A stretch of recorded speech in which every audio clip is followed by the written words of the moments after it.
Praise the Lord. परमेश्वर का बड़ा धन्यवाद हो, प्रभु की स्तुति हो, प्रभु की आराधना हो। एक बार फिर आज के इस शाम में परमेश्वर ने हमें जोड़ा है उसके नाम का धन्यवाद करने के लिए, उसकी स्तुति, उसकी महिमा गाने के लिए। प्रभु का बड़ा धन्यवाद करती हूँ हर एक बात के लिए जो उसकी ओर से हमारे जीवन में अब तक पूरी हुई है।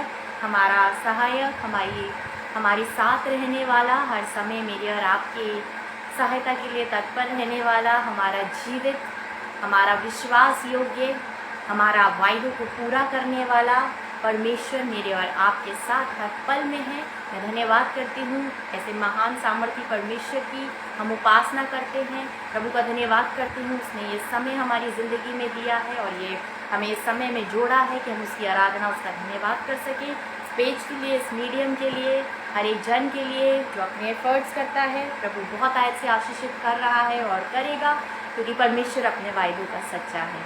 और उसके लिए जो मनुष्य जो भी उसके लिए पूरी रीति से, पूरे मन से, साफ हृदय से उसके लिए कार्य करता है, उसके लिए समर्पित होता है, उसकी सेवा करता है, वो उसकी ओर से आशीष पाएगा। ये परमेश्वर का वायदा है। हम वचन में इस बात को देखते हैं। उसके हर एक मनुष्य जो साफ मन से परमेश्वर के समीप आया, प्रभु ने बहुत आयत से आशीषित किया और मेरे और आपके जीवन में भी वो सारी बातें पूरी होती हैं। तो प्रभु का बड़ा धन्यवाद करती हूँ सब बातों के लिए, हर एक आशीष के लिए जो हमने उसकी ओर से पाई है। खासतौर से उसकी सुरक्षा के लिए उसका धन्यवाद करती हूँ। वो हमें अपनी पंखों की आड़ में समेट कर रखता है, हर समय हमारे साथ रहता है, हर समय हमें प्रोटेक्ट करता है। परमेश्वर का वचन कहता है, दाऊद इस बात को कहते हैं कि वो मुझे गुप्त स्थान में छुपा रखेगा। वो हमारे लिए, अपने लोगों के लिए, वो लोग जो उससे प्रेम करते हैं, वो लोग जो उसकी आंगनों में वास करते हैं, जो उसकी नज़दीकी में रहते हैं, जो उसकी समीपता में रहते हैं, जो उससे जुड़े रहते हैं, जो उसमें बने रहते हैं, उनके लिए परमेश्वर ने गुप्त स्थान रखे हैं। और उन गुप्त स्थानों में हमारा परमेश्वर अपने लोगों को, अपने प्रेम करने वाले लोगों को, अपना भय मानने वाले लोगों को छुपा के रखने वाला परमेश्वर है। भजन संहिता 27 में लिखा हुआ है, क्योंकि वे तुझे विपत्ति के दिन में अपने मंडप में छिपा रखेगा, अपने तंबू के गुप्त स्थान में वे तुझे छुपा लेगा और चट्टान पर चढ़ाएगा। तो सीक्रेट प्लेसेस, हिडन प्लेसेस उन लोगों के लिए जो प्रभु से प्रेम करते हैं, जो उसके आंगनों में वास करते हैं। जैसा दाऊद यहाँ पर कहते हैं, अगर हम इसकी 14 आयत पढ़ेंगे, इससे पहले की 4 आयत पढ़ेंगे तो वहाँ पर लिखा है, एक वर मैंने यहोवा से मांगा है और उसी के यत्न में लगा रहूँगा कि मैं जीवन भर यहोवा के भवन में रहने पाऊँ और उसकी मनोहरता पर दृष्टि लगाए रहूँ और उसके मंदिर में ध्यान किया करूँ। क्योंकि वे मुझे विपत्ति के दिन में अपने मंडप में छिपा लेगा, अपने तंबू के गुप्त स्थान में वे मुझे छुपा लेगा और चट्टान पर चढ़ाएगा। तो जब हम परमेश्वर की नज़दीकी में रहते हैं, जब हम उसके समीप रहते हैं, जब हम उसके उन पवित्र स्थानों में निवास करते हैं, जब हम उसकी मनोहरता पर, जब हमारे अंदर वो डिज़ायर होता है, वो इच्छा होती है कि हम अपने परमेश्वर की मनोहरता पर, उसकी भलाई पर, उसकी उन बातों पर जो बड़ी सुंदर हैं, जो मेरे और आपके लिए हमारी विचारों से बड़ी बहुत बाहर हैं, जो बड़ी इस मन को सुख देने वाली, डिलाइट देने वाली, खुशी देने वाली चीज़ें हैं, उनमें वो मुझे और आपको रखता है, वो मेरे और आपके लिए हैं। और जब हम उन बातों पे दृष्टि, जब हमारे अंदर वो डिज़ायर होता है कि हम अपने परमेश्वर की उस भलाई, उस करुणा, उस अनुग्रह की ओर दृष्टि करें, उस पर दृष्टि लगाए रहें, उसको ताकते रहें, उसको देखते रहें, उन आश्चर्य कर्मों को, उन सुंदर बातों को, उन भलाई को जो उसने मेरे और आपके जीवन में प्रकट की है, उसको याद करते रहें, उसको स्मरण करते रहें। जब वो डिज़ायर हमारे अंदर होता है कि हम अपने परमेश्वर के नज़दीकी में बने रहें, उसके पास बने रहें, उन आंगनों में निवास करते रहें जो मेरे और आपके लिए उसने रखी है, वो उसने तैयार किए हैं, तो परमेश्वर हमें अपने मंडप में छिपाने वाला परमेश्वर है। वो हमें वो प्रोटेक्शन देने वाला परमेश्वर है। भजन संहिता 91 कहता है, जो परम प्रधान के छाए हुए स्थान में निवास करता है, वो सर्वशक्तिमान की छाया में ठिकाना पाएगा। तो अगर हम उसके छाए हुए स्थान में निवास करते हैं, अगर हम वहाँ ड्वेल करने पाते हैं, हम खुद वहाँ से अपने लिए वहाँ से दूर हो जाते हैं, हम खुद दुनिया के अट्रैक्शंस में घिर के उस स्थान को छोड़ देते हैं। परंतु यदि हम वहाँ बने रहते हैं तो हमारा परमेश्वर हमें मंडप में छिपाने वाला, हमें अपने पंखों की आड़ में समेट के रखने वाला, हमें उन गुप्त स्थानों में जो उसके लोगों के लिए उसने तैयार किए हुए छुपा के रखने वाला परमेश्वर है। वो हमें चट्टान पर स्थिर करने वाला, वो हमें अपना फाउंडेशन देने वाला, वो स्ट्रॉन्ग फाउंडेशन देने वाला परमेश्वर है कि हम कभी नहीं डिगेंगे, हम कभी नहीं मुड़ेंगे, हम किसी भी प्रकार से नहीं भटकेंगे या नहीं डिस्ट्रैक्ट होंगे। वो हमारे साथ रहने वाला परमेश्वर है। हमारा परमेश्वर जीवित है और हमारा जीवित परमेश्वर हर पल मेरे और आपकी सहायता के लिए तत्पर है। कितनी सुंदर बात है। इस बात पे यदि हम विचार करें, यदि इस बात को हम अपने हृदय से इस बात के विषय में सोचें तो कितनी सुंदर बात है कि मेरा और आपका जीवित परमेश्वर हर समय मेरी दुहाई की ओर कान लगाने वाला, हर समय मेरी प्रार्थनाओं को सुनने वाला और अपनी इच्छा के अनुसार, अपनी योजना के अनुसार मेरी प्रार्थनाओं को पूरा करने वाला परमेश्वर है। वो हर समय मेरे साथ है और मेरे किसी भी सिचुएशन में मैं हूँ, किसी भी सर्कमस्टेंस में मैं हूँ, कहीं भी मैं हूँ, कैसी भी मैं हूँ, अगर मैं पूरे मन से अपने परमेश्वर के पास आती हूँ, अगर मैं एक साफ मन के साथ उसके सम्मुख प्रार्थना में जाती हूँ तो मैं जो मांगूंगी वो मुझे मिलेगा। ये उसका वायदा है और उसका वायदा, हर एक वायदा सच्चा है। वो कल, आज और युगानुयुग एक सा परमेश्वर है। जैसा वो पहले था वैसा वो आज है। जैसा वो यूसुफ के साथ था, जैसा वो अब्राम के साथ था, जैसा वो दानियल के साथ था, जैसा वो शद्रक मेशक अबेदनगो के साथ था, जैसा वो पहले था वैसा वो आज है और वो हमेशा वैसा ही रहने वाला है। जैसे वो अपने डिसिपल्स के साथ था, अपने 12 चेले चुने हुए जो लोग थे उनके साथ था, वैसा ही आज वो मेरे और आपके साथ भी है। हम अपने हृदय से पूरी रीति से जब कनेक्ट होते हैं, जब पूरी रीति से उस पर रिलाई करते हैं, जब अपनी समझ का सहारा नहीं लेके पूरे मन से अपने परमेश्वर की ओर ताकते हैं, वो हमारे लिए सीधा मार्ग निकालता है। वो हमारे लिए आसान रास्ता, हमारी रास्ते की उतार चढ़ाव को, हमारे रास्ते की डिस्ट्रैक्शंस को, हमारे रास्ते के रोड़ों को, बैरियर्स को वो ओवरकम करने के लिए हमें सामर्थ्य देता है। जिस प्रकार से उसने इजराइलियों को उनके प्रॉमिस्ड लैंड में, उस कनान देश में जिसको देने का उसने वायदा किया था, उसने अपनी बड़ी सामर्थ्य के द्वारा वो दीवार, वो शहरपना जो गिरा देनी असंभव थी मनुष्य के लिए, इम्पॉसिबल थी गिरा देनी, वो परमेश्वर ने अपनी सामर्थ्य के द्वारा उनको मार्गदर्शन देके, जब यहोशू ने अपने आप को परमेश्वर के प्रति समर्पित किया, जब उन्होंने इस बात को एक्नॉलेज किया कि परमेश्वर उपस्थित है और उन्हें अपने आप को समर्पित करके उससे मार्गदर्शन, उससे वे आउट मांगना है।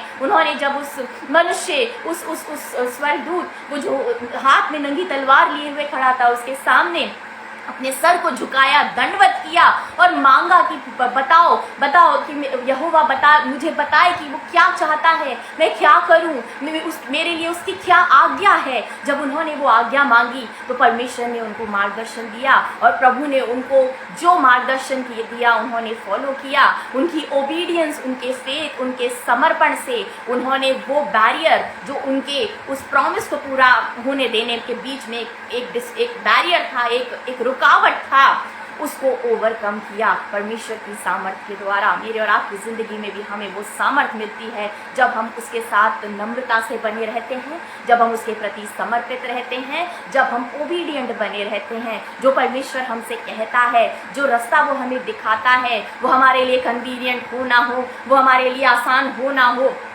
वो हमारे लिए चाहे बहुत सारी मुश्किलों से भरा हुआ हो, चाहे हमारे मन के अनुसार नहीं हो, चाहे उसको करने से हमारे शरीर को तकलीफ हो, चाहे हम कितनी भी परेशानी हो, लेकिन अगर हम ओबीडियंट बने रहते हैं, अगर हम उसके प्रति समर्पित बने रहते हैं तो वो हमारे लिए सीधा मार्ग निकालता है। वो हमें मार्गदर्शन देता है, वो हमें बताता है कि कैसे चलना है, कहाँ चलना है, कहाँ मुड़ना है, कहाँ सीधे चलते रहना है, कहाँ किस चीज़ को अवॉइड करना है। वो हर बात मेरी और आपकी अगुवाई करता है। परमेश्वर का बड़ा धन्यवाद करती हूँ हर एक बात के लिए जो उसने मेरी और आपकी ज़िंदगी में अब तक पूरी की है और आने वाले समय में जो वो मेरी और आपकी ज़िंदगी में पूरी करने जा रहा है। उन सारी बातों के लिए समय मैं प्रभु का धन्यवाद करती हूँ। एक वचन पढ़ेंगे और उसके बाद हम अपनी आराधना करेंगे, परमेश्वर का धन्यवाद करेंगे, उसके नाम को ऊंचा उठाएंगे। प्रभु का वचन रोमियो उसके 12 अध्याय उसकी 12 आयत में इस प्रकार से कहता है, आशा में आनंदित रहो, क्लेश में स्थिर रहो, प्रार्थना में नित्य लगे रहो। प्रभु का धन्यवाद हो। ये मेरे और आपके लिए थ्रीफोल्ड एक 3 एक्टिविटी के बारे में यहाँ पर जिक्र है जो पौलुस रोमियो की कलीसिया से कह रहे हैं। आशा में आनंदित रहो। आशा में, मेरी और आपकी आशा जो मुझे अपने परमेश्वर से मिली है, जो मेरी हर एक सिचुएशन को, हर एक ऐसी सर्कमस्टेंस को जो मेरे लिए बड़ी डिप्रेसिंग है, बड़ी परेशान करने वाली है, मेरे पास एक धन्य आशा है, मेरे पास वो होप है। दुनिया के लिए वो उम्मीद है, लेकिन मेरे और आपके लिए वो आशा है। ये बड़ी सुंदर बात है। दुनिया के लिए जो होप है ना, वो उम्मीद है। दुनिया के लिए होप आशा नहीं होती, वो उम्मीद होती है। लेकिन मेरे और आपके लिए वो आशा है, और वो आशा है मेरे परमेश्वर के उन स्ट्रॉन्ग प्रोमिसेस पे रिलाई करना, उन स्ट्रॉन्ग प्रोमिसेस पे जो उसने मुझसे और आपसे किए, उन पे बड़े फेथ के साथ उन पे बने रहना, वो मेरी और आपकी आशा है। उस आशा में मुझे और आपको आनंदित रहना है। उस आशा में मुझे और आपको हर समय खुश रहना है, हर समय हमें शांति से भरे हुए रहना है। क्योंकि कोई भी सिचुएशन हो, हम जानते हैं हमारा फ्यूचर सिक्योर है, हमारा आने वाला कल सिक्योर है, हमारे साथ क्या होने वाला है, इस संसार में क्या होने वाला है, आने वाली चीज़ों, आने वाला जो पल है, आने वाली जो आने वाला जो टाइम है, उसमें मेरे और आपके साथ क्या होने वाला है, ये बात मैं और आप बड़ी भली भांति जानते हैं। क्योंकि हमारे परमेश्वर की ओर से हमें दी गई है, उसने हमसे कोई भी बात नहीं छुपाई, उसने हमें सब कुछ बताया। ताकि, और लिखा हुआ है यूहन्ना 14 यदि हम पढ़ते हैं तो वहाँ पर लिखा हुआ है, यीशु मसीह ने इस बात को कहा कि मैंने तुम्हें ये बातें इसलिए कह दी हैं कि जब ये बातें पूरी हो तो तुम विश्वास करो। मेरे और आपके लिए आज जब ये बातें पूरी होती हैं, हमें विश्वास करना है, हमें देखना, हमें इस बात के लिए आनंदित होना है कि हमारे परमेश्वर ने, हमारे यीशु मसीह ने हमें सारी बातें पहले से बता दी और हमसे कहा कि जब ये बातें पूरी हों तो तुम विश्वास करना, तुम विश्वास करना। जब तुम अपनी आंखों से ये बातें पूरी होते हुए देखो तो उस बात पर विश्वास करना। आज समय है कि मैं और आप इस बात पर विश्वास करें कि मेरा और आपका परमेश्वर सच्चा है, क्योंकि जो कुछ उसने कहा, जो कुछ वचन में लिखा गया, वो सारी बातें पूरी हो रही हैं, वो सारी बातें पूरी हो रही हैं और पूरी होने को है, और आने वाले समय में भी हम उन्हें बड़ी अद्भुत रीति से पूरा होते हुए देखेंगे। प्रभु का धन्यवाद करती हूँ। लिखा है, आशा में आनंदित रहो, क्लेश में स्थिर रहो, स्टेबल बने रहो, अपनी जगह से डगमगाओ मत, अपनी जगह से हिलो मत, और प्रार्थना में नित्य लगे रहो। ये मेरे और आपके जीवन का आधार है। हर विश्वासी, हर परमेश्वर से प्यार करने वाले, हर प्रभु का भय मानने वाले मनुष्य के लिए ज़रूरी है कि वो प्रार्थना में नित्य लगा रहे। हर समय जागते रहो, लिखा हुआ है, जागते रहो और प्रार्थना करते रहो कि तुम आने वाले समय के लिए तैयार हो। आने वाले टाइम में जो होने वाला है, मैं और आप जानते हैं, उसके लिए हम रेडी हों, उसके लिए हम बिल्कुल तैयार हों। उसके लिए मुझे और आपको ज़रूरी है कि हम जागते रहें और प्रार्थना करते रहें। कॉशियस रहना, ध्यान धरना, अपने आप को देखते रहना, लिखा हुआ है चौकस रहना कि हम कहीं हम गिर ना पड़े। चौकस रहना और प्रार्थना में नित्य लगे रहना। चौकस रहने से मुझे पता रहता है, मुझे अपनी सराउंडिंग्स का ज्ञान रहता है। यदि मैं कॉशियस रहती हूँ, यदि मैं चौकस रहती हूँ, मैं हर आने वाले स्टेप के लिए तैयार रहती हूँ, हर आने वाली बात के लिए तैयार रहती हूँ। और प्रार्थना के द्वारा मुझे वो सामर्थ्य मिलती है कि आने वाली हर एक चीज़ को, आने वाली हर एक बात को मैं फेस कर सकूँ, मैं उसके ऊपर जय पा सकूँ, मैं उसके ऊपर ओवरकम कर सकूँ। प्रभु का धन्यवाद हो। आइए हम प्रभु की आराधना करेंगे, परमेश्वर का धन्यवाद करेंगे, अपने हृदय को इस समय परमेश्वर से जोड़ते हुए उससे मांगेंगे पूरी रीति से, पूरे मन से। जैसे हमारे प्रभु ने कहा कि जब तुम प्रार्थना में जाओ तो हर एक बात को, हर अपने मन से सब बुराइयों को, हर एक गलत विचार को दूर करके परमेश्वर से प्रार्थना में जाओ, ताकि जो कुछ हमें उससे मांगे वो हमें उससे मिले। इसलिए अपने हृदय को साफ करके प्रार्थना करना, अपने हृदय को क्लियर करके प्रार्थना करना मेरे और आपके लिए बहुत ज़रूरी है। आइए हम आराधना करें, उस परमेश्वर का धन्यवाद करें, उससे प्रार्थना करें कि वो हमारे हृदय को साफ करे, हमें एक साफ मन दे, ऐसा मन दे जो सुग्रहण योग्य हो, ताकि जो कुछ इस समय हम उससे मांगने जा रहे हैं वो सब कुछ हमें उसके द्वारा उसकी आशीष के रूप में मिल सके। प्रभु का धन्यवाद। Thank you Jesus.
धन्यवाद करना चाहते हैं पिता, हम आपको महिमा देना चाहते हैं पिता, क्योंकि हम जानते हैं कि सब कुछ आपके द्वारा है, सब कुछ आपके द्वारा है पिता। ये समय जो हमें मिला है आपने अपनी नजदीकी में पिता परमेश्वर अपने समीप आने का हमें हर एक अवसर दिया। मैं आपका धन्यवाद करती हूँ राजा, मैं आपका धन्यवाद करती हूँ, प्रार्थना करती हूँ इस समय हमें से हर एक के मन को पिता परमेश्वर एक कीजिए। ओ पिता, हमारे हृदय को साफ करके हर एक व्यर्थ की बात से पिता, उन बातों से पिता परमेश्वर जो व्यर्थ की है पिता परमेश्वर, जिनके लिए आपका वचन कहता है कि वो मनुष्य जिसने अपने मन को व्यर्थ की बात की ओर नहीं लगाया वो परमेश्वर की ओर से आशीष पाएगा, वो उसके द्वारा धर्मी कहलाएगा, धर्मी ठहराया जाएगा।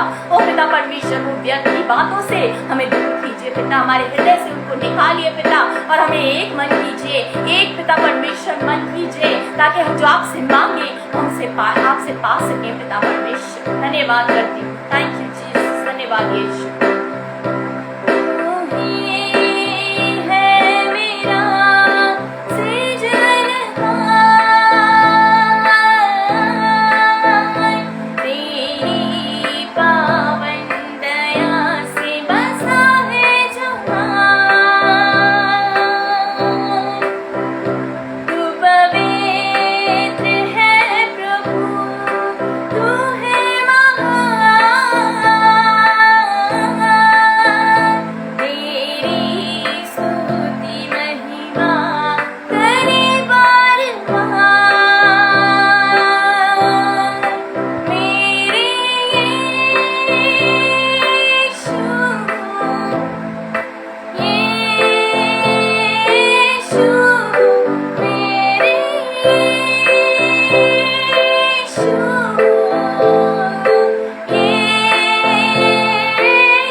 धन्यवाद पिता, आप कबूल कीजिए पिता। थैंक यू जीसस, धन्यवाद राजा। धन्यवाद करना चाहते हैं हर एक उत्तम बात के लिए पिता परमेश्वर, जो आपकी ओर से हमारी जिंदगी में पूरी हुई है, आपकी हर एक योजना के लिए जो आपने बड़ी अद्भुत रीति से हमारी जिंदगी में पूरी की है पिता। हम आपके नाम को आदर देना चाहते हैं पिता। थैंक यू जीसस, धन्यवाद राजा। थैंक यू जीसस, धन्यवाद यीशु, धन्यवाद राजा। थैंक यू जीसस, धन्यवाद यीशु, धन्यवाद यीशु। थैंक यू जीसस, धन्यवाद राजा।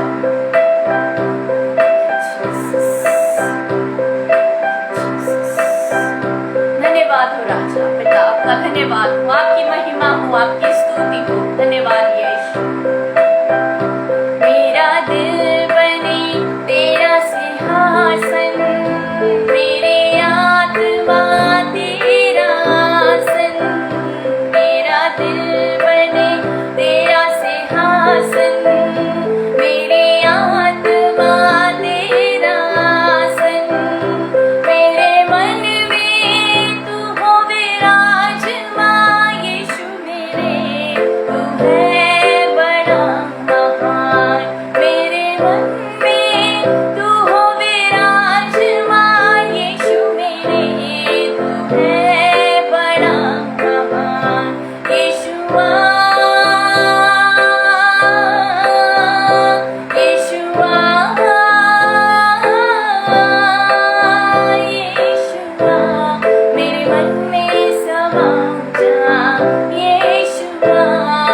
मन में समा जा, तुझे देखना मैं चाहूँ, तेरे और भी यीशु मैं करीब आऊँ, तुझे देखना मैं चाहूँ, तेरे और भी यीशु मैं करीब आऊँ। कितना है तू प्यारा प्रभु, तेरी प्रशंसा सबको सुनाऊं। कितना है तू प्यारा प्रभु, तेरी प्रशंसा सबको सुनाऊं। यीशुआ, यीशुआ, यीशुआ, मेरे मन में समा जा, यीशुआ, मेरे मन में समा जा। अंधेरों में तू रोशनी है, तू है मंजिल, तू रास्ता भी है, तू है जहाँ न कुछ कमी है, तेरा ही नाम जिंदगी है। अंधेरों में तू रोशनी है, तू है मंजिल, तू रास्ता भी है, तू है जहाँ न कुछ कमी है, तेरा ही नाम जिंदगी है। यीशु मसीह हो महिमा तेरी, गाए आसमां, गाए ज़मीं में गाएंगे। यीशु मसीह हो महिमा तेरी, गाए आसमां, गाए ज़मीं। तुम सा कोई नहीं, तुम सा कहीं नहीं,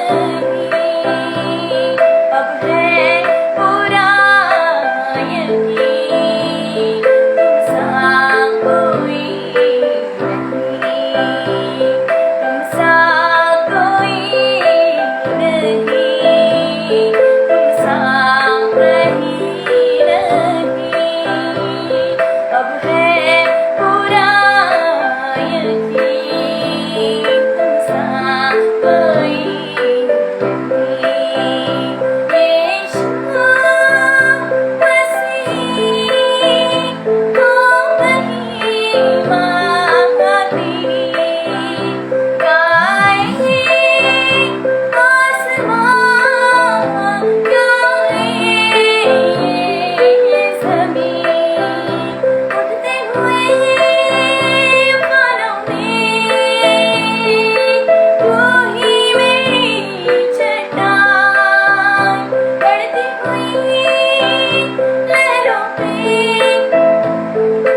तेरे कदमों के निशान। खबर के बीच में तू कहता है तुम जाओ, तू मेरी ताकत है, तू ही मेरा ईमान। खबर के बीच में तू कहता है तुम जाओ, तू मेरी ताकत है, तू ही मेरा ईमान।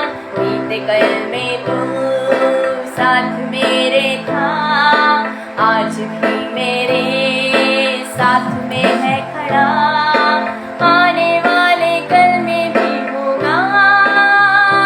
उठते हुए उफानों में तू ही मेरी चट्टान, बढ़ती हुई लहरों पे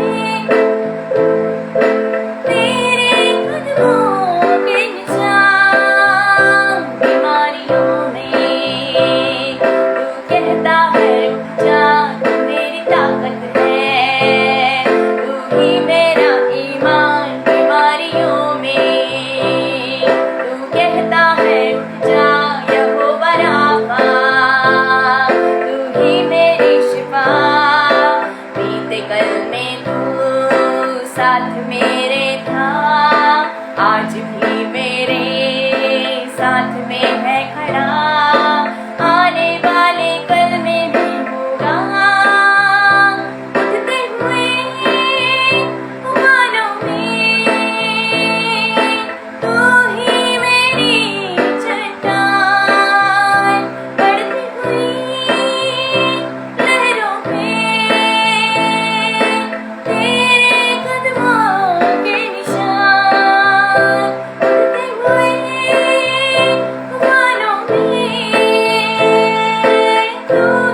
परमेश्वर धन्यवाद करते हैं। हम जानते हैं आप कल आज युग आने युग एक से हैं, आप कभी नहीं बदलते पिता। ओ पिता परमेश्वर, आप कल भी हमारे साथ थे, हर समय हर पल में हमने आपको अपने साथ पाया, आपको अपने नजदीक पाया पिता। जब भी हमने आपकी ओर ताका, जब भी हमने आपको पुकारा पिता, आप हमारे पास थे, आप हमारे नजदीक थे पिता। आज भी पिता हम जानते हैं पिता परमेश्वर, हर पल में पिता हमने आपको अपने नजदीक पाया है पिता परमेश्वर। बड़े धन्यवादी है पिता कि आपने हमारा साथ नहीं छोड़ा, और हम जानते हैं आप आने वाले कल में भी पिता हर पल में हमारे सहायता के लिए तत्पर है पिता। अति सहज से मिलने वाले सहायक हैं हर समय पिता परमेश्वर, आप हमारे साथ हैं। मैं आपका धन्यवाद करती हूँ, बड़ा धन्यवाद करती हूँ राजा। ओ पिता परमेश्वर, आपके पवित्र नाम को महिमा देना चाहती हूँ पिता परमेश्वर। जो कुछ आपने हमारी जिंदगी में किया है पिता परमेश्वर, उन सारी बातों के लिए पिता परमेश्वर धन्यवाद करती हूँ कि आपने हमें ओ पिता परमेश्वर उन गहराइयों में से, उन दलदल में से खींच कर बाहर निकाला पिता परमेश्वर। जहाँ हम फंसे हुए थे पिता परमेश्वर, जहाँ हम अपनी इच्छा के अनुसार चलते थे पिता परमेश्वर, आपने हमें वहां से निकाल के पिता चट्टान पर खड़ा किया पिता। आपने हमें पिता परमेश्वर अपनी नजदीकी में बुलाया पिता, हमें साफ किया, हमें धोया। वो जो चीजें हमारे लिए असंभव थी आपने सब हमारे लिए पूरी कर दी, हमें जयवंत बनाया, हमें इस दुनिया के ऊपर, इस दुनिया की हर एक सर्कमस्टेंस के ऊपर अधिकार दिया पिता। मैं आपका धन्यवाद करती हूँ पिता। हमारे पांव को स्थिर किया पिता, चट्टान पर खड़ा करके मैं आपका धन्यवाद करती हूँ राजा। मैं आपका धन्यवाद करती हूँ क्योंकि आपके बड़े अनुग्रह, आपकी बड़ी दया से हमारी जिंदगी में सब कुछ संभव हुआ है पिता। इसलिए हम आपके नाम को ऊंचा उठाना चाहते हैं पिता, आपका बड़े दिल से इस समय धन्यवाद करना चाहते हैं। हर एक जन को पिता परमेश्वर जो इस समय यहाँ पिता आपके सभा में पिता परमेश्वर, आपके पिता परमेश्वर उपस्थिति में है राजा, मैं हर एक जन को आपके हाथों में सौंप देती हूँ पिता। ओ पिता परमेश्वर, हृदय को साफ कीजिए, हमें आपस में एक मन कीजिए पिता परमेश्वर, एक सा हृदय पिता, एक सी बातें हमारे अंदर लाइए पिता परमेश्वर। जो कुछ हम आपसे मांगते हैं पिता, वो पिता परमेश्वर वो सब पिता परमेश्वर आपको ग्रहण योग्य पिता परमेश्वर, वो आपको पिता परमेश्वर हमारे जीवन में आपके द्वारा पूरा किया जाए पिता परमेश्वर। हमारी सहायता करें पिता परमेश्वर, हमें संभाले, हर एक रीति से हर एक जन को आपके पवित्र हाथों में सौंप देते हैं पिता परमेश्वर। धन्यवाद करती हूँ, धन्यवाद करती हूँ सारी आशीषों के लिए जो हमें आपकी ओर से मिली है पिता। धन्यवाद करती हूँ साफ करने के लिए हमारे मन को पिता। धन्यवाद करती हूँ हमें आपस में एक दूसरे से जुड़ने के लिए पिता, एक मन करने के लिए पिता। धन्यवाद करती हूँ पिता परमेश्वर अपनी योजना के अनुसार हमारे हृदय में पिता परमेश्वर ये बात भरने के लिए पिता, कि जो कुछ हम आपसे मांगते हैं पिता, वो पिता परमेश्वर वो आपकी योजना के अनुसार है और हमें आपसे मिलेगा पिता, हम आपसे पाएंगे पिता परमेश्वर, हमें आपसे मिल रहा है पिता परमेश्वर। मैं आपका धन्यवाद करती हूँ। हर एक कमजोरी, हर एक निर्बलता, हर एक ऐसी बात जो हमारे कंट्रोल से बाहर है पिता, इस समय पिता परमेश्वर आपके सामने रख देना चाहते हैं पिता।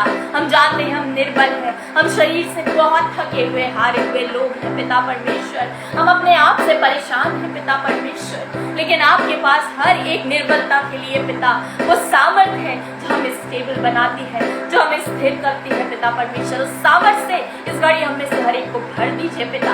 वो डिवाइन इंटरवेंशन हम आपका अपनी जिंदगी में चाहते हैं पिता, वो आपका कंट्रोल अपनी जिंदगी में चाहते हैं पिता परमेश्वर, जो हमें गाइड करे, हमें संभाले, हर एक रीति से आपकी योजना के अनुसार हमें आगे लेकर के चले पिता परमेश्वर। जिस मार्ग पर आपने हमें चलाया है उस पर हमें आगे लेकर के चलिए पिता परमेश्वर। हमें अपने गोल के, अपने लक्ष्य के पिता परमेश्वर, उस निशाने के और करीब लेकर के जाइए पिता, जिसकी ओर हम सब अग्रसर हैं पिता परमेश्वर। हर एक बात में हमारे जीवन में आपकी उपस्थिति हो, आपकी इच्छा पूरी हो, और हमें से हर एक जन हर समय पिता इस बात के लिए पिता परमेश्वर उत्साहित रहे, एक्साइटेड रहे पिता परमेश्वर, जो आप हमारी जिंदगी में करते हैं और दुनिया में उसे बताने वाला, आपका गुणगान करने वाला हो सके पिता परमेश्वर। आपके वचन पर आपकी आशीषों में से हर एक की जिंदगी में आपकी इच्छा, आपकी योजना इस वचन के द्वारा हमारी जिंदगी में रिवील की जाए। धन्यवाद, आदर, महिमा आपको देते हुए प्रार्थना को आपके प्यारे बेटे खुदा यीशु मसीह के नाम से होकर मांगते हैं। परमेश्वर का बड़ा धन्यवाद करती हूँ एक बार फिर आज की शाम के लिए जो परमेश्वर ने हमारी ज़िंदगी में दी है। बड़ी अद्भुत योजना के द्वारा प्रभु की हम में से हर एक को ये समय मिलता है। तो प्रभु का बड़ा धन्यवाद करती हूँ कि वो अपनी इच्छा के अनुसार मेरी और आपकी ज़िंदगी में, अपनी इच्छा के अनुसार, अपनी योजना के अनुसार मेरी और आपकी ज़िंदगी की हर एक एक्टिविटी को, हर एक एक्शन को बड़ा प्रॉपरली प्लान करता है, बड़े सिस्टमैटिक तरीके से, बड़े अरेंज्ड तरीके से प्लान करता है। और हम जानते हैं ये बात मेरे और आपके लिए बड़ी आनंद की है कि हमारी ज़िंदगी का कंट्रोल, हमारी ज़िंदगी की हर एक सिचुएशन का जो कंट्रोल है, जो कंप्लीट कंट्रोल है, वो मेरे और आपके परमेश्वर के हाथ में है। इसलिए हम सेफ हैं, इसलिए हम आनंदित हैं, इसलिए हम खुश हैं, इसलिए कोई भी बात हमें परेशान नहीं कर सकती, क्योंकि हम जानते हैं कि हमारी ज़िंदगी का कंट्रोल हमारे प्रभु के हाथ में है। और हर चीज़ मेरी और आपकी भलाई के लिए इवेंचुअली टर्न हो जाती है, इवेंचुअली हर चीज़ मेरी और आपकी भलाई के लिए कन्वर्ट हो जाती है। ये उसका वायदा है कि मैं अंत में तुम्हारी आशा पूरी करूँगा, जो मैं तुम्हारे विषय कल्पनाएँ करता हूँ उन्हें मैं जानता हूँ। यिर्मयाह 29:11 वो तुम्हारी हानि की नहीं वरन लाभ की हैं, और अंत में तुम्हारी आशा पूरी करूँगा। तो वो मेरी और आपकी चिंता करने वाला हमारी आशा को ध्यान में रखकर हमारी ज़िंदगी में सब कुछ, हमारी जो उससे इच्छाएं हैं, जो हमने उससे मांगा है, वो सब वो जानता है। और उनको ध्यान में रखकर वो मेरी और आपकी ज़िंदगी में हर एक बात को पूरी करता है कि अंत में मेरी और आपकी आशा भी पूरी हो सके। तो प्रभु का बड़ा धन्यवाद करती हूँ। हमें हर समय एक धर्मी जन के लिए, मनुष्य के लिए जो प्रभु से जुड़ा हुआ है, खासतौर से इस अंत के समय में हमें प्रार्थना में बहुत समय बिताने की ज़रूरत है, क्योंकि प्रार्थना ही वो वेपन है, वो हथियार है। हम इस बात को जानते हैं, वो एक मेरे और आपकी ज़िंदगी के लिए एक प्रिविलेज है, हमारे लिए बड़ी एक खुश एक बड़ा सुंदर समय है जो हमने परमेश्वर की ओर से एज अ गिफ्ट पाया है। वो प्रार्थना में जो हम समय बिताते हैं, मेरी और आपकी ज़िंदगी का सबसे सुंदर समय होता है। वो नज़दीकी जो हम प्रभु की उस अपनी प्रार्थनाओं में पाते हैं, वो हमारी ज़िंदगी की हर एक एक्टिविटी, हर एक शेड्यूल, पूरे दिन के लिए, हर एक काम के लिए बड़े सामर्थ्य के रूप में हमारी सहायता करती है। अगर हम अपने दिन की शुरुआत प्रार्थना से करते हैं, तो हम सब जानते हैं, जो भी अपने दिन की शुरुआत प्रार्थना से करते हैं, परमेश्वर चाहता है कि हम अपने दिन की शुरुआत प्रार्थना से करें। वो हमसे पहला भाग चाहता है, हर एक चीज़ का पहला भाग चाहता है। तो जब हम अपने दिन की शुरुआत प्रार्थना से करते हैं, जब हम अपने डेली चीज़ों को, मैंने एक जगह पढ़ा था, बड़ी सुंदर बात है, जब हम सोकर उठते हैं, जब हम सुबह के समय में उठते हैं, हम इस बात को अपने जीवन में ध्यान करें। जब हम कल आने वाले समय में सो करके उठेंगे, अगर हमने नहीं ध्यान किया है, तो जब हम सोकर उठते हैं तो हम सब ब्लैंक होते हैं। हमारे जब हम अपने धीरे करके जब हम दुनिया में अपने काम, अपने डेली एक्टिविटीज़ को करना शुरू करते हैं, तो हम सेंसेस में आना शुरू करते हैं। तब हमें याद आता है कि आज के दिन में हमें क्या क्या करना है, कल क्या हुआ था, आज क्या होने वाला है। वो बातें हमारे जहन में, हमारे दिमाग में, हमारे विचारों में आने लगती हैं। तो जब हम सुबह उठते हैं, उस समय हमें से हर एक जन एक ज़ीरो सेंस में होता है, बिल्कुल ब्लैंक होते हैं। इस बात को हम ऑब्जर्व करेंगे जब हम अपनी ज़िंदगी में इस पर ध्यान देंगे। तो उस समय में यदि वो व्यर्थ की बातें, वो व्यर्थ के विचार, वो चिंताएं मेरे दिमाग को पूरे दिन में कैप्चर करना शुरू करती हैं, और उससे पहले यदि मैं अपना समय परमेश्वर की संगति में बिताती हूँ, तो मैं बड़ा सेफ, बड़ा प्रोटेक्टेड फील करती हूँ। पूरा दिन मेरे लिए बड़ी आशीष बन जाता है। तो वो प्रिविलेज है मेरे लिए परमेश्वर ने जो मेरी ज़िंदगी में दिया है। प्रार्थना वो वेपन है, प्रार्थना वो शरण स्थान है, जिसमें मैं अपने परमेश्वर में अपने आप को सेफ महसूस करती हूँ। मैं उसकी शरण स्थान में रहती हूँ। जब मैं प्रार्थना में जीवन में होती हूँ, तो मैं उसके शरण स्थान, उसकी नज़दीकी में बनी रहती हूँ। जब ही, जैसा अभी हम पढ़ रहे थे कि दाऊद कहते हैं कि एक बार मैंने यहोवा से मांगा है और उसी के यत्न में लगा रहूँगा कि मैं ज़िंदगी भर, जीवन भर उसके आंगनों में, उसके भवन में रहने पाऊँ, ताकि उसकी मनोहरता पर दृष्टि लगाए रहूँ, उसको देखता रहूँ, उसकी उन सुंदर बातों को देखता रहूँ, उस भलाई को देखता रहूँ। तो मैंने उससे ये वर मांगा है और मैं उसके यत्न में ज़िंदगी भर लगा रहूँगा कि मैं कैसे उसकी नज़दीकी में हर समय, उसके भवन में हर समय रहने पाऊँ। यदि मैं आपके मन में ये इच्छा है, यदि हमारी ये डिज़ायर है, तो वो हमें प्रार्थना में पूरी होती है। जब हम प्रार्थना में अपने परमेश्वर के नज़दीक जाते हैं, जब हम उससे प्रार्थना करते हैं, तो हम उसकी नज़दीकी में बने रहते हैं, और वो हमारे लिए शरण स्थान ठहरता है, वो हमारे लिए वो दृढ़ गढ़ ठहरता है, वो हमारी सहायता करता है, हमें प्रोटेक्ट करता है, हमें संभालता है, हमें गिरने से बचाता है, हमें डिस्ट्रैक्ट होने से बचाता है, हमें इधर उधर भटकने से बचाता है। हर बात हमारी ज़िंदगी में पूरी की जाती है जब हम प्रार्थना में बने रहते हैं। और अभी हमने पढ़ा रोमियो 12:12 में पौलुस कहते हैं, प्रार्थना में नित्य लगे रहो, हर समय प्रार्थना में लगे रहो। वचन कहता है जागते रहो और प्रार्थना करते रहो ताकि तुम आने वाली घटनाओं से बचने के लिए और उस दिन के आने के लिए, उस दिन के जब वो दिन आता है तो उसके लिए मैं और आप तैयार रहें। लूका की इंजील में इस बात को लिखा हुआ है। प्रभु का धन्यवाद हो, थैंक यू जीसस। 21 अध्याय की 36 आयत में लिखा है, इसलिए जागते रहो और हर समय प्रार्थना करते रहो। लिखा है कभी कभी नहीं, हम लोग ज़्यादातर समय जो है वो अपनी दुनियावी चीज़ों में बिताते हैं और कभी कभी प्रार्थना करते हैं, लेकिन वचन कहता है हर समय प्रार्थना करते रहो कि तुम इन सब आने वाली घटनाओं से बचने और मनुष्य के पुत्र के सामने खड़े होने के योग्य बनो। जो आने वाला समय है हम जानते हैं, हमें सब कुछ पहले से बताया गया है। ये वचन परमेश्वर की ओर से बड़ी आशीष के रूप में हमें दिया गया है। हमें पता है क्या होने वाला है, क्या हो रहा है और आने वाले समय में क्या होगा। हम ये भी जानते हैं कि हमारे यीशु मसीह का आना बहुत शीघ्र है। उसका वापस आना मुझे और आपको ले जाने के लिए अपने साथ बादलों के बहुत पास है।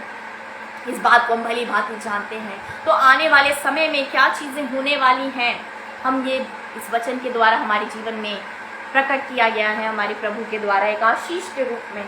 तो उन आने वाली घटनाओं से बचने के लिए और मनुष्य के पुत्र के सामने खड़े रहने के योग्य बनने के लिए मुझे और आपको लिखा हुआ है हर समय प्रार्थना में लगे रहो।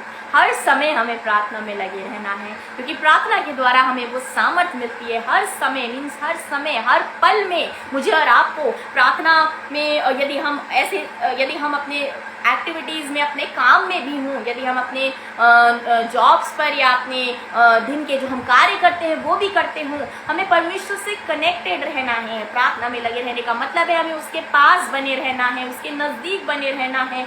जहाँ हमारा परमेश्वर है, उसके उस निवास स्थानों के लिए मुझे और आपको हर समय इच्छुक रहना है कि हम वहाँ डटे रहें, हम वहाँ बने रहें, हम उसकी नज़दीकी में बने रहें, ताकि हर पल के लिए मैं और आप तैयार रहें, ताकि वो चौकस रहना मेरे और आपकी। परमेश्वर का वचन कहता है, हम जानते हैं हमारा विरोधी बहुत स्ट्रांग है और उस परमेश्वर का वचन इस बात को कहता है कि परमेश्वर के अधीन हो जाओ और शैतान का सामना करो, तब वो तुम्हारे पास से भाग निकलेगा। तो जब हम प्रभु के अधीन रहते हैं, जब हम उसके नज़दीक रहते हैं, जब हम उसकी शरण में रहते हैं, जब हम उसके उन आंगनों में वास करते हैं, जब हम उसकी नज़दीकी में बने रहते हैं, तो हमारे लिए सब कुछ आसान हो जाता है। चौकस रहना और अपने आने वाली घटनाओं के लिए तैयार होना, अपने आप को प्रिपेयर करना, विश्वास में बने रहना, हर एक प्रेजेंट सर्कमस्टांस के ऊपर ओवरकम करना, सब कुछ मेरे लिए इजी हो जाता है। और आज हमारा जो इंडिविजुअल प्रेयर होती है उससे ज़्यादा, बहुत ज़्यादा अधिक सामर्थ्य होती है जो ग्रुप प्रेयर होती है,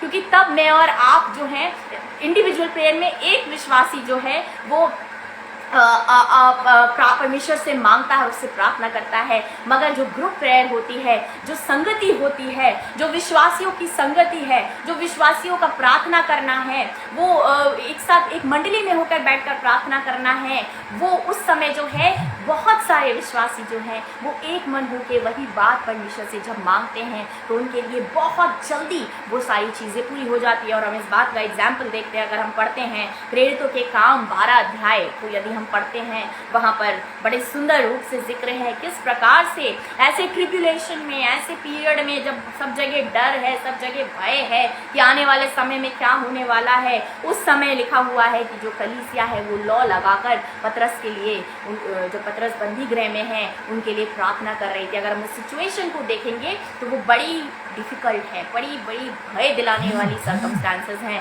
क्योंकि वहाँ पर लिखा हुआ है 12 अध्याय की स्टार्टिंग में यदि हम पढ़ेंगे तो लिखा हुआ है कलीसिया के कई व्यक्तियों को सताने के लिए उस समय हेरोदेस राजा ने, जो वहाँ का राजा था, कलीसिया के कई व्यक्तियों को सताने के लिए उन पर हाथ डाले। और क्या लिखा है, यूहन्ना के भाई याकूब को तलवार से मरवा डाला।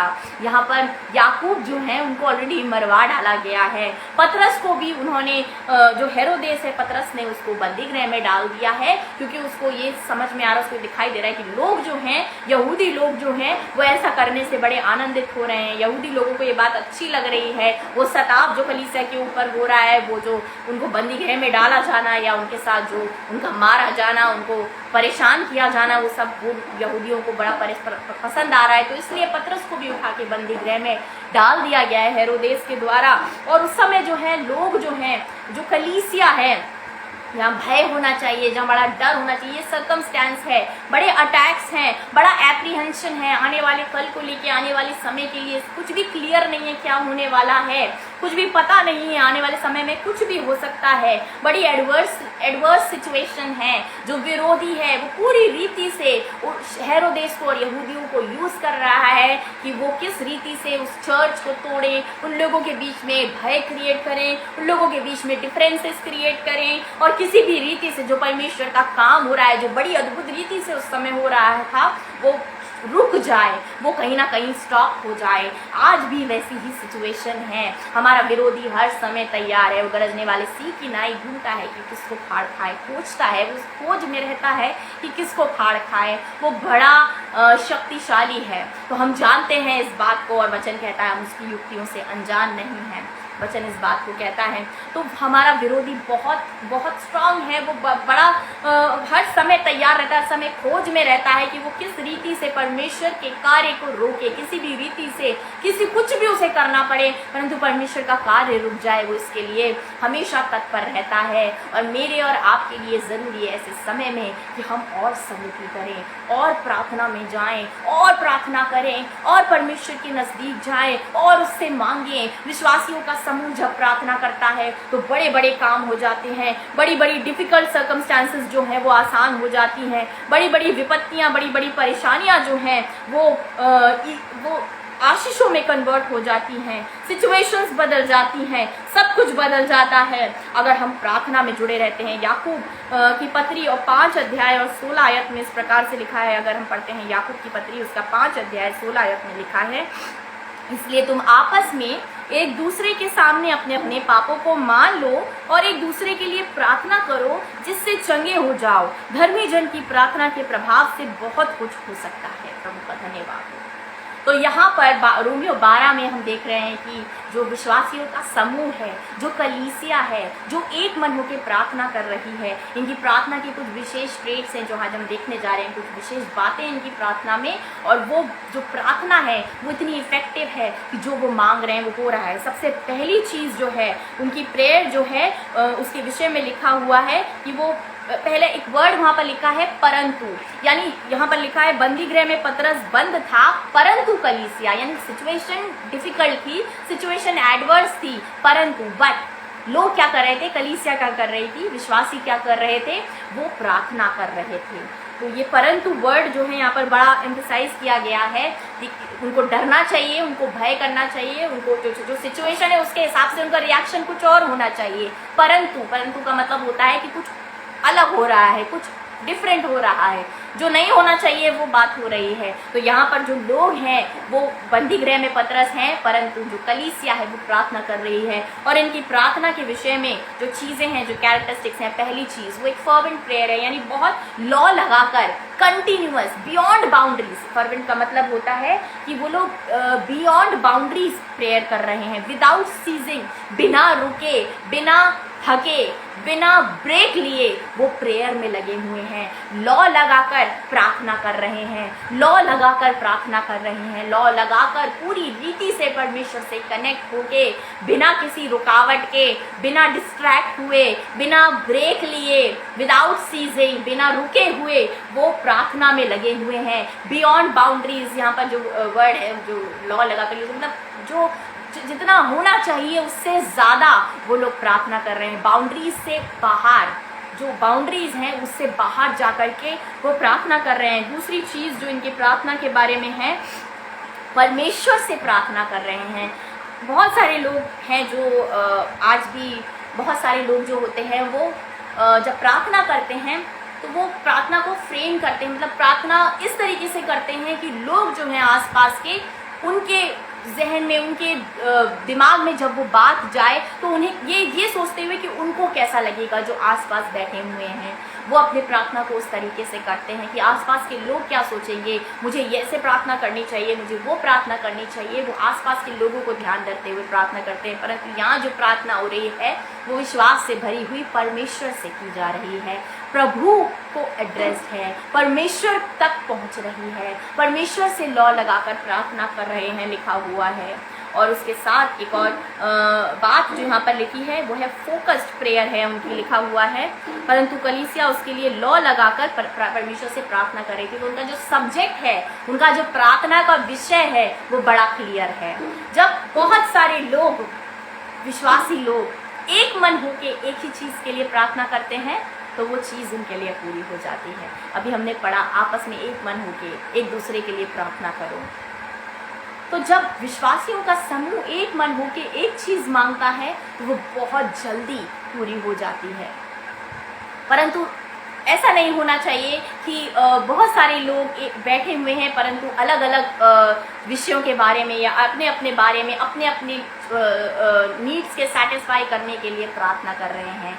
कलीसिया में एक पर्टिकुलर नीड जिसकी सबसे ज़्यादा आवश्यकता है, जिसको सबसे ज़्यादा आवश्यकता है, जिसका सबसे ज़्यादा ज़रूरत है, उसके लिए वो सब्जेक्ट है प्रार्थना का। और जब पूरी कलीसिया, पूरा विश्वासियों का समूह, हमारे आसपास के लोग, वो जो विश्वासी हैं, हमारे परिवार में ऐसे लोग हो सकते हैं जो विश्वासी हैं, हम सब साथ बैठकर जब परमेश्वर से मांगते हैं, उसका वायदा है जब 2 या 3 मेरे सामने उपस्थित होते हैं, मैं उनके बीच में, जब 2 या 3 एक मन से मेरे नाम से इकट्ठे होते हैं, मैं उनके बीच में उपस्थित होता हूँ। परमेश्वर वहाँ प्रेजेंट होता है। प्रभु उनकी दुहाई की ओर कान लगाता है। वो जब एक मन होकर प्रार्थना करते हैं तो परमेश्वर अपनी योजना के अनुसार उस प्रार्थना को पूरा करते हैं। प्रभु वो देते हैं जो मांगते हैं। तो वो उनको हर एक जन जो परमेश्वर से प्रार्थना करता है उसको वो मिलता है जो वो मांगता है। तो वो एक मन होकर एक ही चीज़ के लिए प्रार्थना कर रहे हैं। एक ही सब्जेक्ट है, पतरस प्रार्थना का विषय है और प्रार्थना का एक स्पेसिफिक पर्पस है और उसके लिए प्रार्थना की जा रही है। और इसके साथ जो प्रेयर है वो अपने अपने बारे में नहीं है, अपने अपने हित के लिए नहीं है, परंतु जिसकी सबसे ज़्यादा ज़रूरत है उसके हित के लिए है, जो उस समय की सबसे बड़ी आवश्यकता है उसके लिए है। वो एक फैमिली प्रेयर है जहाँ बिना अपने बारे में सोचे हुए परमेश्वर को महिमा देने के लिए, परमेश्वर के काम को बढ़ाने के लिए, परमेश्वर के जन के लिए, उसके रिलीज होने के लिए प्रार्थना की जा रही है। और हम देखते हैं उस प्रार्थना का उत्तर, पतरस को बंदीगृह से मुक्ति मिली, उनको बंदीगृह से रिलीज किया गया। बड़े अद्भुत तरीके से हमारा परमेश्वर जो है वो बड़ा आश्चर्यकर्मी मिराकुलस परमेश्वर है। वो सब कुछ संभव है, उसके लिए कुछ भी डिफिकल्ट नहीं है। और वो अपने पे विश्वास करने वाले, पूरी रीति से, सच्चे मन से, साफ मन से अपने से कनेक्ट होने वाले, अपने से मांगने वाले मनुष्य के लिए सब कुछ पूरा करता है। और हम देखते हैं कि उनकी प्रार्थनाओं का उत्तर उन्हें मिला। पतरस रिलीज किए गए, पतरस वहाँ से उनको वहाँ से निकाला गया, उस बंदीगृह में से, उस जेल में से निकाला गया। और निकाल करके उन्हें, लिखा हुआ है, सिर्फ निकले ही नहीं हैं वो, परंतु वो उस जगह तक पहुंचाए गए हैं जहाँ उनके लिए प्रार्थना हो रही है। वो सबसे पहले उसी जगह पर गए हैं जहाँ उनके लिए प्रार्थना हो रही है। और जब हम देखते हैं जब वो वहाँ पहुंचे हैं तो लोग जो है, लिखा हुआ है, पतरस का शब्द, जब उसने फाटक की खिड़की खटखटाई तो रूदे नामक एक दासी देखने को आई। पतरस का शब्द पहचान कर उसने आनंद के मारे फाटक न खोला, परंतु दौड़कर भीतर गई और बताया कि पतरस द्वार पर खड़ा है। तो उस दासी ने पतरस का शब्द पहचान लिया, उसने जाकर बताया कि पतरस द्वार पर खड़ा है। और जो लोग हैं उन्होंने उससे कहा तू पागल है, परंतु वे दृढ़ता से बोली कि ऐसा ही है। तब उन्होंने कहा उसका स्वर्गदूत होगा, परंतु पतरस खटखटाता ही रहा था। उन्होंने खिड़की खोली और उसे देखकर चकित रह गए। मैं और आप, हम लोग ऐसी ही प्रार्थना करते हैं। हम प्रार्थना करते तो हैं, परंतु जब चीज़ें हमारे लिए पूरी हो जाती हैं, जब वो चीज़ें हमें मिल जाती हैं तो हम बड़े आश्चर्यचकित हो जाते हैं कि कैसे हो गया। हमने प्रार्थना करी इसलिए हो गया। हमारी प्रार्थना में वो सामर्थ है, हमें उस प्रार्थना की सामर्थ पर विश्वास करने की ज़रूरत है। बहुत बड़ा वेपन, बहुत पावरफुल वेपन मेरे और आपके हाथ में है, और वो है प्रार्थना, जो हमारे लिए असंभव चीज़ों को पूरा कर सकती है, जो हमारे लिए हर एक सर्कमस्टेंस को हमारी आशीष में बदल सकती है, जो हमारी हर एक क्लेश को आशीष में बदल सकती है। जब हम परमेश्वर से प्रार्थना करते हैं तो वो हमारे लिए सब कुछ पूरा कर सकता है। यहाँ पे जो लोग हैं वो एक मन होकर प्रार्थना तो कर रहे हैं, वो कलीसिया प्रार्थना तो कर रही है, लेकिन जब वो चीज़ उन्हें मिली है, जिस घड़ी उन्हें वो चीज़ मिली है, वो इस बात को विश्वास नहीं कर पा रहे हैं कि उन्हें वो चीज़ मिल गई है जो उन्होंने मांगी थी। वो कह रहे हैं, उस दासी जब बोल रही है कि पतरस खड़ा है, तो जो लोग हैं वो जो कलीसिया में बैठे वो कह रहे हैं तू पागल है, तू पागल है, परंतु वे दृढ़ता से बोली ऐसा ही। तब उन्होंने कहा उसका स्वर्गदूत होगा। तो हो सकता है कि फिर वो हो सकता है उसको मार दिया गया और उसका स्वर्गदूत अब आया हो, अब उसका स्वर्गदूत आया हो। हो सकता है उसका स्वर्गदूत होगा लिखा हुआ है, परंतु पतरस खटखटाता ही रहा और लिखा है जब उन्होंने खिड़की खोली तो उसे देखकर चकित रह गए। इसका मतलब है कि दे वर नॉट एक्सपेक्टिंग कि जो उन्होंने मांगा है वो उन्हें मिल जाएगा। प्रार्थना तो कर रहे हैं, लॉ लगाकर प्रार्थना में लगे हुए हैं, लेकिन जो मांगा है वो मिल जाएगा ये विश्वास नहीं है। यही हमारी सिचुएशन है। हम लोग जब प्रार्थना में जाते हैं, हम लोग बड़ी लॉ लगाकर बड़ा बड़ा विनती के साथ परमेश्वर से बड़े विश्वास के साथ प्रार्थना करते हैं, लेकिन जब हमारी जिंदगियों में वो चीज़ें पूरी होती हैं तो हम विश्वास नहीं कर पाते कि हमें वो चीज़ हमारी प्रार्थना के द्वारा मिली है। हम इस बात को याद रखें कि हमारी प्रार्थना के द्वारा सब कुछ संभव है। अभी हमने वचन पढ़ा, वचन कहता है एलिया भी हमारे समान दुख सुख भोगी मनुष्य था, परंतु उसने प्रार्थना करी और मींह नहीं बरसा, और फिर उसने प्रार्थना करी गिड़गिड़ाकर और मींह बरसा। तो हम जो मांगते हैं वो हमें मिलेगा, इस बात पर विश्वास करना बहुत ज़रूरी है। हम जब प्रार्थना करते हैं तो हमें वो चीज़ मिल जाएगी जो हमने मांगी है। इस बात के लिए हमें विश्वासी होना ज़रूरी है। और परमेश्वर ने अपनी सामर्थ्य दिखाई, पतरस को रिलीज करा गया, पतरस को वहाँ से निकाल कर उस कलीसिया के बीच में पहुँचाया गया। हेरोदेस जो इनको सताता था, जो परेशान करता था, उसकी मृत्यु हो गई। अगर हम आगे पढ़ेंगे तो 22वें और 23वीं आयत में लिखा है कि उसको प्रभु के एक स्वर्गदूत ने उसे मारा क्योंकि उसने परमेश्वर को महिमा ना दी और वे कीड़े पड़ के मर गया। तो हेरोदेस का ये रिजल्ट हुआ, उनके साथ ये हुआ। उन्होंने जो किया, परमेश्वर ने अपनी सामर्थ्य के द्वारा उनको मारा, उनको खत्म किया। और जो सामर्थ्य थी परमेश्वर की वो बड़े क्लियर रूप से इस प्रार्थना के द्वारा जो एक समूह के रूप में की गई थी वो दिखाई थी। परमेश्वर का वचन कहता है कि जो उन दिनों को नज़दीक आते देखो और भी अधिक ये किया करो। मुझे और आपको संगति में बहुत बढ़ने की ज़रूरत है, एक दूसरे के लिए प्रार्थना करने की ज़रूरत है। अपने हित को, अपने इंटेंशंस को हम लोग जब प्रार्थना करते हैं, हम अपने लोगों के लिए, अपने आसपास के लोगों के लिए जिन्हें हम जानते हैं उनके लिए प्रार्थना करते हैं,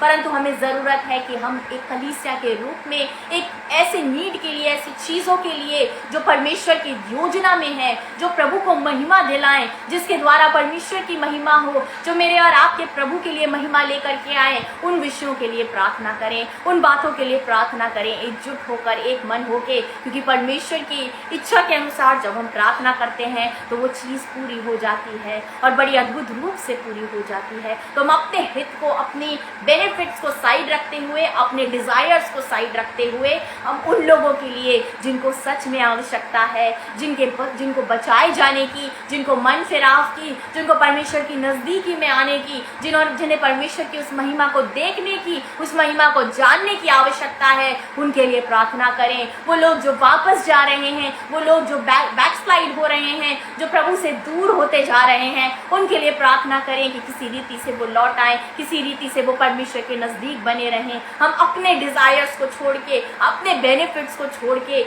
एक मन होके कलीसिया के रूप में परमेश्वर के उन चीज़ों के लिए जो प्रभु को महिमा दिलाए, हम सब प्रार्थना करने वाले हों। और प्रभु हमारी प्रार्थनाओं को सुनता है, वो हमारे हृदय को जांचता है। एक साफ हृदय को की प्रार्थना जो है वो परमेश्वर को पसंद आती है। एक समूह में एक मन होकर की गई प्रार्थना परमेश्वर को पसंद आती है। विश्वास के साथ परमेश्वर को की हुई प्रार्थना जो है वो ग्रहण योग्य होती है। और हमारे नीड से, हमारे अपने बेनिफिट से हटकर जब हम एक कॉमन पर्पस के लिए प्रार्थना करते हैं एक मन होके, तो वो परमेश्वर हमारी सुनता है और वो हमारे लिए वो बातों को पूरा करता है। और उसमें हमारी भी उन्नति होती है, उसमें हमारी भी बढ़ोतरी होती है, उसमें हमारा भी बढ़ना होता है। हम भी आत्मिक रूप से बढ़ते हैं, हम भी विश्वास में बढ़ते हैं। जब परमेश्वर से जो हम मांगते हैं हमें मिलता है तो हमारा विश्वास बढ़ता है। जब हमारा विश्वास बढ़ता है, हम जानते हैं वचन कहता है धर्मी जन विश्वास से जीवित रहेगा। जब हमारा विश्वास बढ़ता है तो हमारा इस संसार में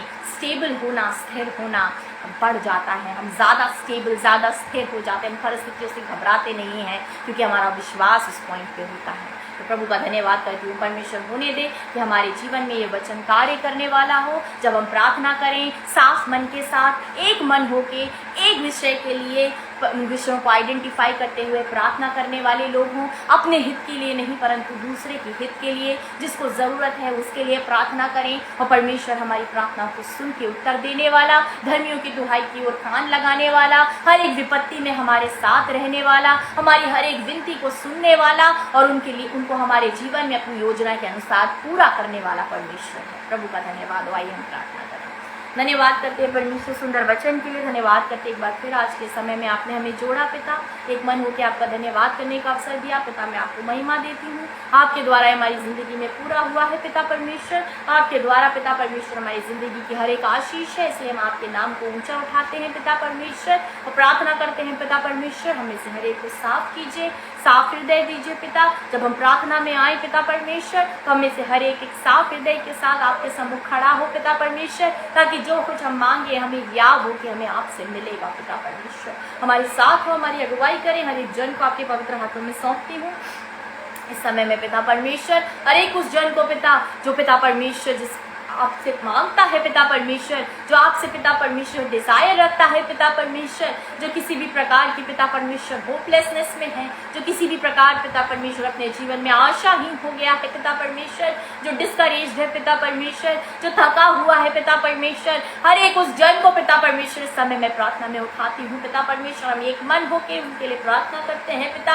आप उनके जीवन में वो आनंद वो शांति भर दीजिए पिता जो आपकी ओर से मिलती है, अपनी नजदीकी में खींच लीजिए पिता परमेश्वर। हर एक जन पिता आपकी महिमा देखने पाए, आपका गुणगान करने पाए, आपके नाम की गवाही संसार में फैलाने पाए पिता परमेश्वर। हर एक जन को आप अपने लहू में सुरक्षित कीजिए पिता, अपनी समीपता में रखिए, अपने पंखों की आड़ में समेटिए और हमें से हर एक की इच्छा पिता परमेश्वर आपके द्वारा आपकी योजना के अनुसार पूरी की जाए पिता। धन्यवाद आदर और महिमा आपको देते हुए प्रार्थना को आपके प्यारे बेटे खुदा यीशु मसीह के नाम से होकर मांगती हूँ।